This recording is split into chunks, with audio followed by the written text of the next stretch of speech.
Bagi yang paham dunia hitam money laundry, pasti paham sepak terjang maskapai Garuda di masa kejayaan dinasti Cikeas 2 periode. Garuda yang kini megap-megap butuh diselamatkan usai pesta pora yang melahirkan hutang segunung. Garuda dan Cikeas tidak bisa dipisahkan benang merahnya. Jika pemerintah kini sedang berjibaku menyelamatkan maskapai plat merah dari jurang kepailitan. Ada apa Garuda dan Cikeas? Simak kronologi tulisan dari berbagai sumber yang baru sebagian tersampaikan. Hasil mengumpulkan pasal-pasal yang berserak dari kurun waktu 2017 hingga kemarin sore. Butuh baca sambil ngopi untuk benar-benar paham tidak ada hoax di antara kita.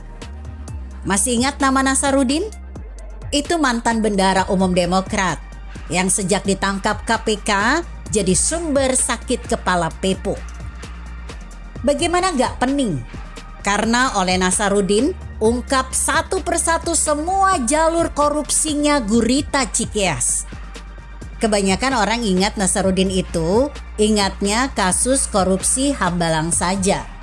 Nasaruddin yang sesungguhnya pemegang kunci brankas Pepo selama berkuasa menitipkan uang hasil jarahan. Banyak yang lupa pernyataan KPK bahwa Nasaruddin juga terindikasi politik pencucian uang hasil korupsi dengan pembelian saham IPO Garuda. Uang korupsi siapa? Yang pasti bukan dia sendiri, tapi bintang Mercy yang selama ini mempercayainya dunia akhirat. Saat KPK kembali sidik tindak pencucian uang Nasaruddin di IPO saham Garuda Indonesia, terungkap mantan direktur Permai Group. Julianus mengaku bahwa Nasaruddin telah membeli saham perdana Garuda senilai total 300,8 miliar rupiah pada tahun 2011. Saham tersebut dibeli melalui sejumlah perusahaan, yaitu PT Permai Raya Wisata membeli 300 juta lembar saham senilai 22,7 miliar rupiah. Saham perdana Garuda Indonesia juga dibeli melalui PT Cakrawaca Abadi 500 juta lembar saham senilai 37,5 miliar rupiah. Lalu PT Exartech Teknologi Utama sebanyak 150 juta lembar saham senilai 124,1 miliar rupiah. PT Pacific Putra Metropolitan 100 juta lembar saham senilai 75 miliar rupiah. Dan PT Dharma Kusuma 55 juta lembar saham senilai 41 miliar rupiah. Duit setebal itu merupakan hasil korupsi Nasaruddin dari proyek-proyek pemerintah selama dia jadi bendahara umum Partai Demokrat. Dengan memaksa Garuda untuk IPO, maka Nasaruddin berharap cuci uang kotornya gurita Cikeas tidak terendus. Semua diakui Nasaruddin sendiri di pengadilan tipikor. Apesnya buat Emir Syahsatar, Sudi Silalahi dan Nasaruddin, harga IPO Garuda anjlok dari perkiraan awal Rp750 per lembar turun sekitar Rp500 per lembar. Siapakah Sudi Silalahi? Sudah menjadi rahasia umum. Separuh isi kepala Pepo berasal dari ide dan lobbynya. Jabatan Setkap lalu Setnek diemban seumur periode Pepo.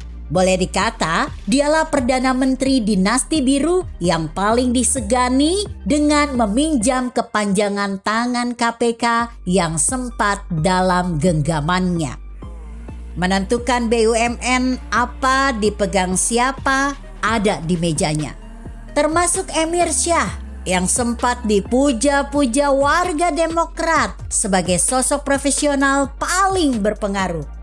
Emir Syah menjadi Dirut Garuda dari 2005 hingga 2014. Tak tergantikan. Seumuran periode Pepo 2004 hingga 2014 bukan sebuah kebetulan. Kembali lagi ke persoalan IPO Garuda. Alih-alih dapat untung dari cuci uang, Gurita Cikeas malah tekor. Dari duit korupsi yang mau dicuci di IPO Garuda, sisanya 47,5% atau 5 miliar saham harus diserap 3 penjamin pelaksana emisi. Mandiri Sekuritas, Bahana Sekuritas, Dana Reksa Sekuritas. Emir Syahsatar sebagai Dirut Garuda saat itu sangat paham bahwa IPO Garuda ini akan dimanfaatkan Gurita Cikeas untuk cuci uang hasil korupsi. Makanya Satar pasang badan bela IPO ini dari awal. Walaupun sudah dibilang pengamat, perkiraan harganya tidak masuk akal dan momentumnya tidak tepat. Tapi apakah Emir Syahsatar dihentikan saat itu sebagai Dirut Garuda? Tidak. Satar malah diselamatkan, didukung terus sampai tahun 2014. Bagaimana cara Gurita Cikeas menyelamatkan Emir Syahsatar dari kekacauan dan kegagalan IPO-nya? Satu nama muncul, Khairul Tanjung. Setahun setelah meluncurkan IPO, harga saham Garuda cenderung stagnan. Akibatnya, Garuda kesulitan mengkapitalisasi dana pasar saham untuk menopang modal usahanya dan tutup kerugian keuangan hasil korupsi Cikeas. Penjamin IPO, Mandiri Sekuritas, Bahana Sekuritas, Dana Reksa Sekuritas mulai megap-megap menanggung kerugian IPO Garuda yang jeblok harga sahamnya. Atas lobi Pepo ke si anak singkong, Khairul Tanjung setuju memborong saham Garuda dari para penjamin IPO di bulan April 2012. Melalui PT Trans Airways, CT borong sisa saham IPO Garuda sebesar 2,47 M lembar atau 10,88% dengan nilai total sekitar 1,53 triliun rupiah. Karena sudah diselamatkan CT, Emir Syahsatar kembali bisa bernapas lega dan dia makin merasa kebal karena selain dilindungi Pepo, CC Sudi Silalahi, bonus merasa CT yang menjadi pemegang saham Garuda. Lambat laun, sepak terjang Emir Syah di Garuda terandus lawan politiknya Pepo. Kontrak perawatan pesawat Airbus A330 bermesin Rolls-Royce Trent 700 terbongkar. Pihak Rolls-Royce yang ketahuan memberi gratifikasi dicecar tim khusus. Didapatlah nama Sutikno Sudarjo yang menjadi perantara lobi ke Dirut Garuda. Emir Syah didakwa menerima suap Sutikno sebesar 46 miliar yang ditanggapi Emir Syah sebagai hal wajar, sebuah tindak gratifikasi. Sebagian uang korupsi Emir Syah tidak semuanya masuk kantong. Entah berapa persennya dipastikan masuk ke setoran Nasaruddin sebagai pengepul dana korupsi. Untuk apa semua korupsi Satar di Garuda itu yang dilindungi Sudi Silalahi dan diselamatkan CT? Dipastikan untuk dana politik Pileg dan Pilpres 2014. Saat Pepo harus menyerahkan tongkat estafet kepemimpinan resimnya kepada orang yang tepat. Skenario rapih, dana tak berseri dikucurkan, semua porak-poranda oleh seorang tukang kayu yang menyelinap tak terprediksi di tikungan terakhir. Jokowi di luar dugaan dan prediksi pakar politik berhasil mengalahkan Prabowo Hatta pada pemilu dramatis 2014.